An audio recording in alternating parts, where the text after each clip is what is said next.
Hey, welcome to the Tin Roof Podcast, where we talk music, primarily country metal, along with racing, primarily off-road motorsports, some wrestling, and some barbecue, and, well, pretty much whatever else we want to discuss. Hope you all are wonderful on this Monday evening. So, CMAs happened last week. Very, very interesting because country music might be back. Lainey Wilson hosted. Zach Top won Male Entertainer of the Year, which totally blew me away. And then Riley Green won quite a few awards, which I like Riley a lot. I like his music a lot. That being said, I was very impressed with how things went down. I didn't fully pay attention to the results because I wasn't expecting to. And so whenever I started seeing people winning awards that I wasn't expecting to win awards, it kind of caught my attention. But I didn't bother to fully learn them because the CMAs had gotten to a point where it was laughable for me. They weren't what they should have been. And so I had really backed off on paying attention to the CMAs. But country music might be back. I find it interesting that Morgan Wallen has chosen to not go to the CMAs lately. I don't know. I don't know what to make of that.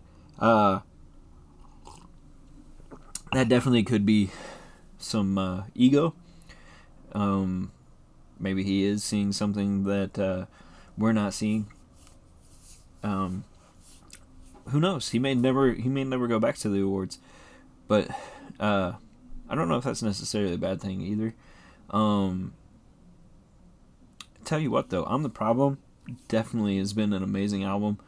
It's like song after song after song on that album is being played on the radio, and I don't know if it'll be eligible for awards next year or if this is the year that it would have been eligible for, but I thought it was really good, and I feel like it is a very country album. Like if you go back and you listen to the words and the songs and stuff like that, and there's a couple of more like trappy style ones or whatever on there, but for the most part, that it's some pretty good country. Obviously, like Zach Top style is very different, and Zach Top is very, very much deserving of the award he got as far as being the male artist of the year, whatever award he ended up with. I'm a big fan of that guy. I really like the song off of his new album, Between the Ditches. That song is really, really good. It's a Tin Roof Song of the Year, like Single of the Year nominee for sure. But there's an AI song that was like number one on the country charts. Honestly, I hadn't even listened to it because whenever I found out it was AI, I had no interest.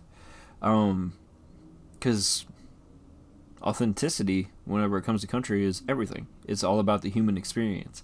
It's about all that stuff. Country is very much feeling. Not that other genres are not. Because like that's why metal resonates with me, is the feelings. So the whole idea behind it all of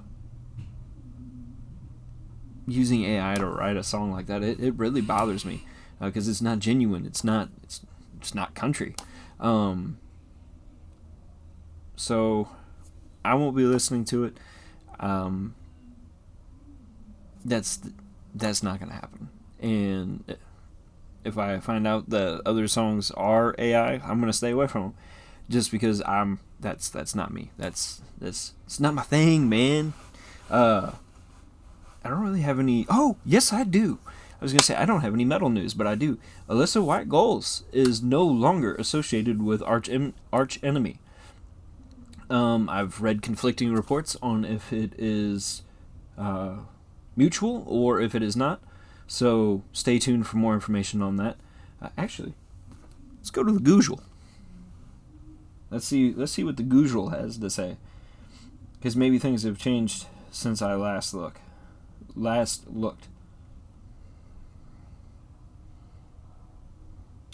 First, I gotta be able to spell Alyssa. Alyssa White Glues. I can never pronounce her last name correctly. Arch enemy. Let's see. Consequence of sound. Had this to say.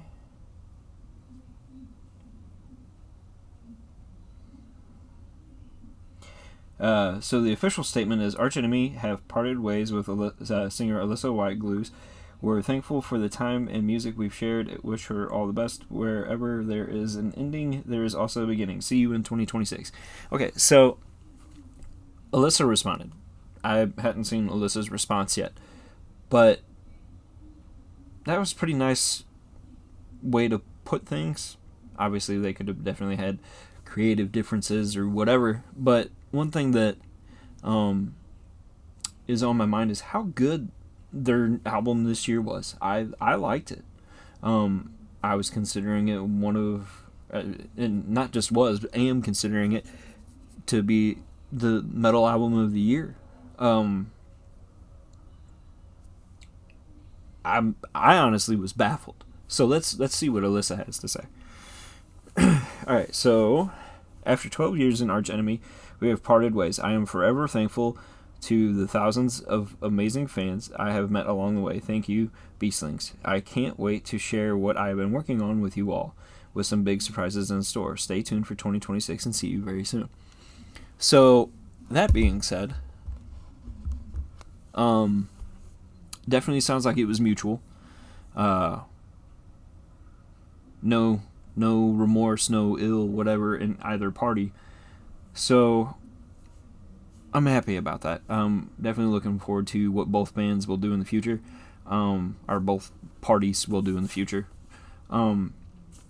Alyssa sounds like she's got like a solo project going or something, which I would be down for. Her song that she did with Randy and Mark Morton was fantastic. As far as Arch Enemy goes, I'll still listen. I like them a lot. I don't have, again, any ill feelings. But Thanksgiving's coming up. Here in the States, for anybody who might be listening to this that's not in the States. But anyways, Thanksgiving is coming up. I'm definitely looking forward to it. Gonna be cooking a few different things that, well, let's see. Yeah, no, so one of them I've made before, but I'm tweaking the recipe some, and I can't wait to post that. The other thing I hadn't made before, well, okay, again, I have made it before, but I am making some massive tweaks to it to really change it up. So I'm excited and I'm focused. I'm hoping they turn out well. Yeah. Got a few more fun cooks planned that I want to post before we really get into like a full-on Christmas swing. Planning on doing several different holiday cooks between now and Christmas.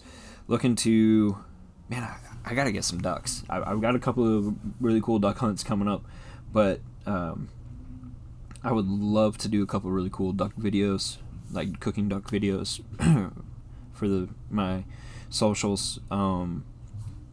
Definitely would, or I'm definitely going to be doing a smoked hot chocolate recipe.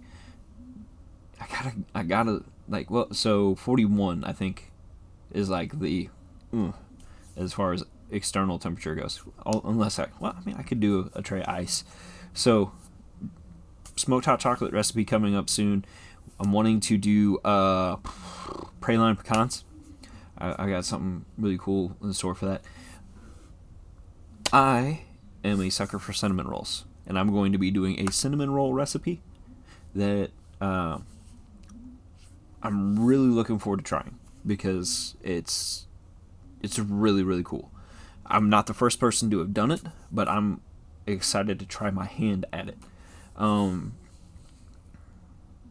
I love cooking. We've got several really cool things planned. Gonna be doing some variations of pulled hams again this winter. Man, like there's a lot of really cool things that go on or along with the holidays. Cooking is probably one of my favorite parts.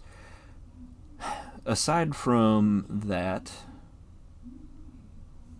being with friends and family obviously is number one, and getting to cook for those people. That to me, that's the big thing. I love sharing my creativity with others. That is why this is a thing, which we're gonna start wrapping up here shortly because I gotta get in the shower and I gotta get to bed so I can pay bills, so I can keep lights on, so I can keep doing this. I'm really excited for 2025. Or nope, we are in 2025. I'm excited for 2026. This whole year, season 3, is going to be amazing. I'm really trying to keep that positive mindset on it. I'm working on a few things to hopefully make that like a thing. But to wrap up, we're going to talk Rally Saudi Arabia. It's coming up this week, and what a way to close out the WRC season. So Evans and Ogier are like 3 points apart. Rovanpera's 24 points back.